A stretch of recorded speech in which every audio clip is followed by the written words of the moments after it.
This video will show how to use the basic settings of the remote view log. You can open the remote view log from an icon on your desktop or from multi-view by clicking on the piece of paper with the magnifying glass on it.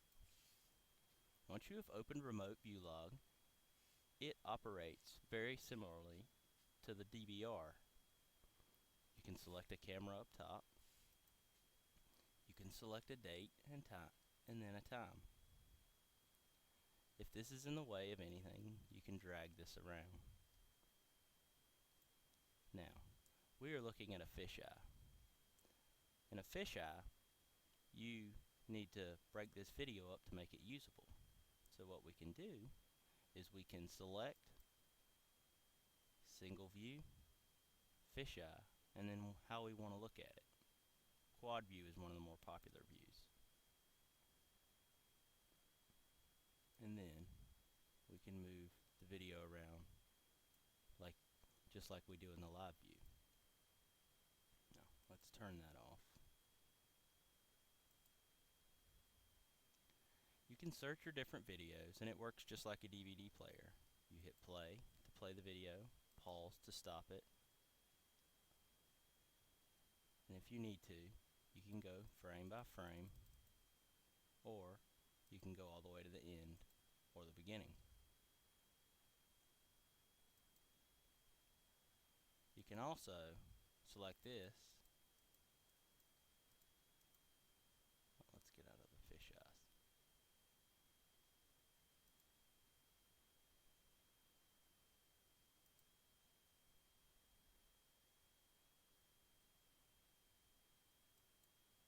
We'll go to a standard camera.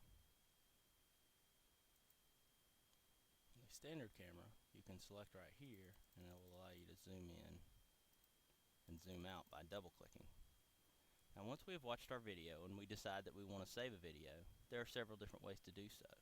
If we just want to save the picture on the screen, we select bitmap. Select where we want to save it, give it a name, and it saves the picture you're looking at.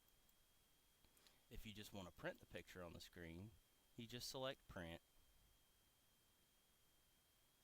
We'll show you a preview of what it's going to look like. Select OK.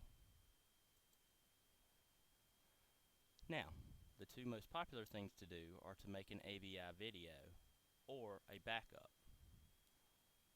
When working with regular cameras, AVI is fine. When working with the fisheye, you need to do a backup because the police will need the software to be able to break up the fisheye video.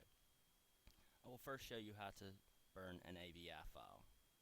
When you have selected your file, select AVI, save as AVI.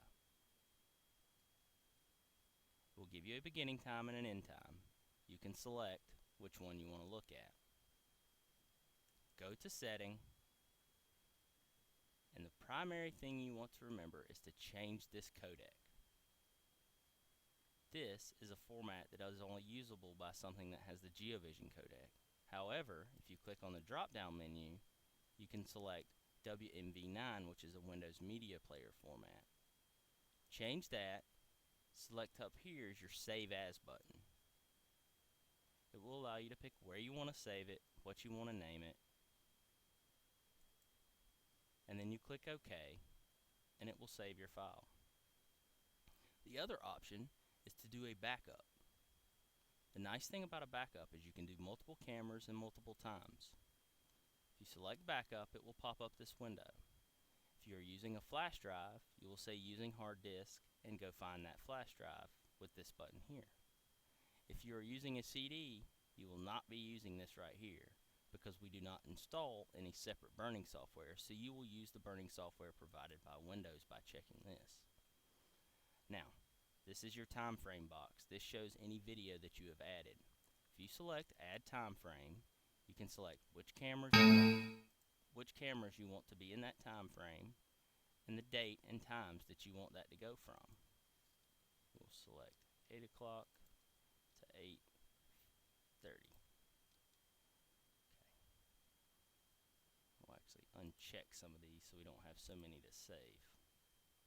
Once you have selected your dates and times and the cameras you want, you will click OK. At that point, it will add the time frame. If you need to add a time frame from a different day, you just do it again. Once you are done, select OK and follow the prompts on the screen, and you will burn a CD or save it to a flash drive. And that is how you use the Remote viewlog software. The only other thing from the software is to set up an address book if you have multiple locations, so you don't have to remember the IP address of each machine. For that, you go under your Settings tab and Address Book. Here, you can add host. Give it a name, type in the IP address, select Remember Account, and you will put in your username and password. Click Update and it will go and find how many cameras you have. Once you have done that, it will show up in this list right here. If you want to connect to any of those servers, you may have 4 or 5 of them, or 25 of them. Highlight it, click Connect, and it will connect to the server. And that is a convenient way to be able to go from different server to different server. And you can move this box around also if you need to. And that concludes how to use the Remote viewlog and set up an address book.